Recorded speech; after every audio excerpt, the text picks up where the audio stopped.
The most important order of business of this whole week, forget the rock sliders, forget repacking wheel bearings, we need to make this thing comfortable to ride in. I don't know why, but when I built the Jeep, if you look at the seating position, the seats are leaned back here, but they're kind of flat down at the bottom. And the problem is when you're sitting in the Jeep, you almost feel like you're leaning forward a little bit rather than leaning back, and it's just not very comfortable at all. It really hurts your back after more than an hour or two being in the Jeep.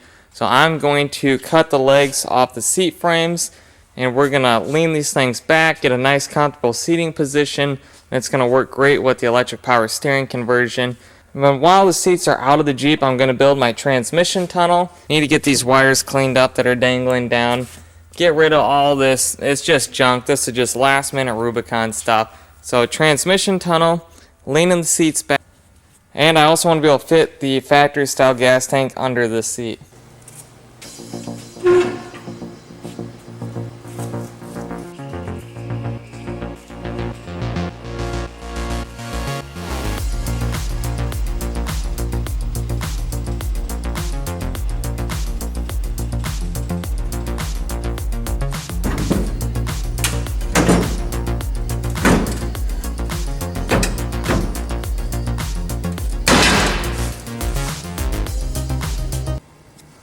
Boom! We've got a transmission tunnel in place with the fuel tank on the passenger side. Now, why did I put it over here?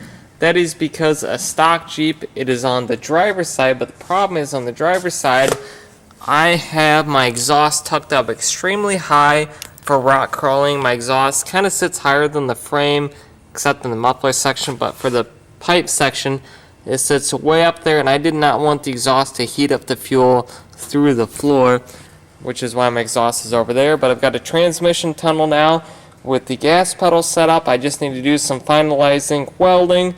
I'm going to cut it into sections, that way I can remove it to do some maintenance on the Jeep. But truthfully, I've spent so much time on this transmission tunnel and the fuel tank placement and making the seats fit around the fuel tank, I'm kind of burnt out. So what we're going to do is lighten up our day with aux beam lights. That is right.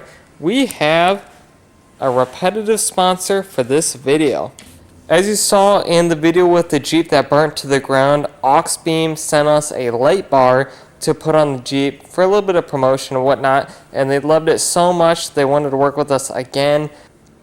So I talked to aux beam. I was like, hey, I would love to put some light whips on my Jeep. This is a dream setup of mine. As ridiculous as it sounds, I love the dual light whips on like the back of a side-by-side and Jeep and whatnot. And another product which I've got spider-webbed across the floor are underglow lights. Now, I know you guys are going to call me crazy about this, but you've got to remember, most people on Willys Jeeps grew up in that 70s and 80s era. The Hearst shifters, open up the four barrels, yada yada, the little cartoon graphics.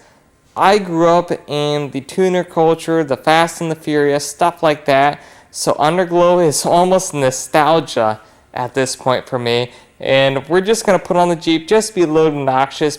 A cool thing about these light bars, not only do they light up and do cool spirals and whatnot, but you can hook them up to your turn signals and brake lights. Aux beam has their control module labeled left side brake light, which we'll put right here, and then right side, which we'll put right here. And when you turn on your right side turn signal, this one would be going off. Left side, that one would be going off. Super, super cool. And you can see these wires right here. Obviously, you have your red, your positive, and your black, your negative. And then these are your turn signals and whatnot. Super easy to wire up. Shouldn't take too much trouble at all. And one of my favorite parts about this light bar is not only does it make wicked shapes and colors and designs, all that kind of stuff, but if you look right here and you pull this back, that is a quick disconnect. You can mount this part on your Jeep, which is why I built a bracket right here. As you can see, there's a hole that this mount slides into. This is going to weld right to my roll cage to hold on the bracket. So if you imagine this is on my roll cage, the light pops on just that quickly. Obviously, you're going to have to disconnect the power wire to the lights, but if you're driving a Jeep into an enclosed trailer, you're in a tight trail that doesn't require a big light up flag or a flag in general, all you got to do is come back, disconnect your power wires right here,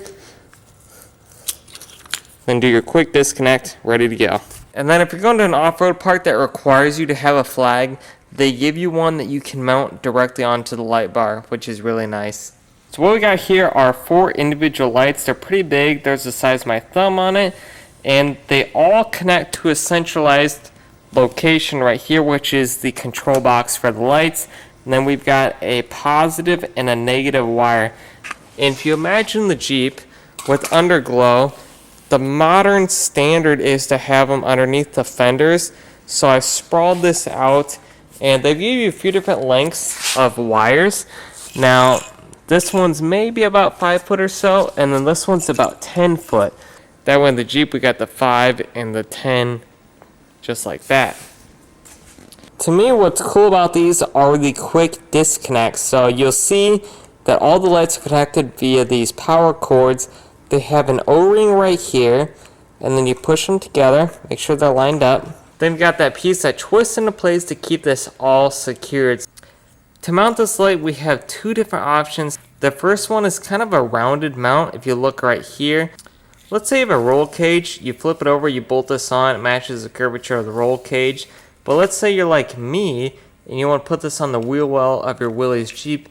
They've got a flat mount set up.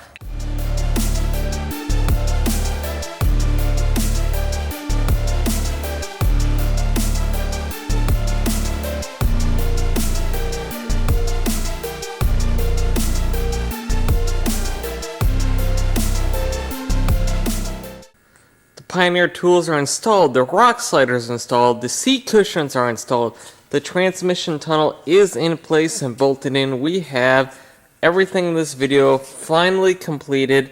Only took 2 months, but here we are. And let's not forget we have the underglow and the light whips. So there's a few things to keep in mind when mounting the rock lights. One, you don't want them intrusive. When you're looking at the Jeep, you don't want to see wires laying around, you don't want to see the light. You know, if you're leaning down on the Jeep like this, you don't want to see any of that. Number 2, it cannot get hit by the tire because the Jeeps flex up and down so much. If you put it just anywhere underneath the fender, it might get hit. So what I did, I set my hood down, marked on the fender, pulled it back up so I knew from this point past, all the stuff would be hidden with the hood down. So I went underneath. That was about the perfect position to mount the light. I've got it all the way up against the seam of the fender well. It is below this little support piece on the fender, so the tire would have to hit this before it would hit my rock light, so we're all good there. And then make sure that the wires don't get ripped out. I've got a rubber grommet and I drilled holes through the fender and pushed them all on the inside. Then obviously once you get the wires in the engine bay, you can figure out how you want to route them. I'm probably going to end up pushing mine under my winch control boxes and then running it down the frame. The rear was definitely the easiest because there's not much going on here. You just got to be careful that you don't mount it somewhere that the tire can rub on it. As you can see, my tire is kind of destroyed. The paint on this top little section, you can see where the tire's been rubbing. I don't know exactly what I'm going to do with this yet. I've got the light mounted at a point where I could tuck it up behind and then maybe zip tie it when I run this wire. Unfortunately, there's not an easy way to do this wire. To me, it'd be ideal to run the wire in the back of the Jeep and then down into the frame. But unfortunately, because the lights are daisy chained together, I've only got so much length to work with, and I've got to go on the front side of the Jeep. So I'm probably just gonna run this, tuck it up, and then have some nice clamps to hold the wire up out of the way of the tire. Light whips were obviously very easy to install. Just make a simple little bracket, and then mine just welded to the roll cage. Nothing too hard at all. My only problem was making sure that this one was level with this one. You almost have to have one guy sitting in the Jeep with the welder ready to go and then someone on the outside holding them and lining them up for you. Once I get my electric power steering installed, then I'm going to get all my wiring cleaned up, tucked up underneath the dash. Should be really good. I need to find some sort of boot system that works on the shifters. For this one, the overdrive and the transfer case levers. Obviously, I still need to heat up and re-bend the shifter. Why, when you spend thousands and thousands of dollars on a transmission setup, would the shop send you an old Ford truck transmission shifter is beyond me, but something we've got to deal with. So when I was making my floor, I purposely built a gap in between the panels because I knew it was never going to look perfect, especially with it being cut with a grinder. But my problem now is that the trim that I was going to use originally does not fit. So if anyone has any recommendations on what to put in between these pieces, I am all ears if you could just throw it down in the comment section. Those gangster lean seats. It's so much more comfortable now. I mean, I can actually just sit back. I feel like I got way more room between the dash and me because I'm leaned back a little bit further.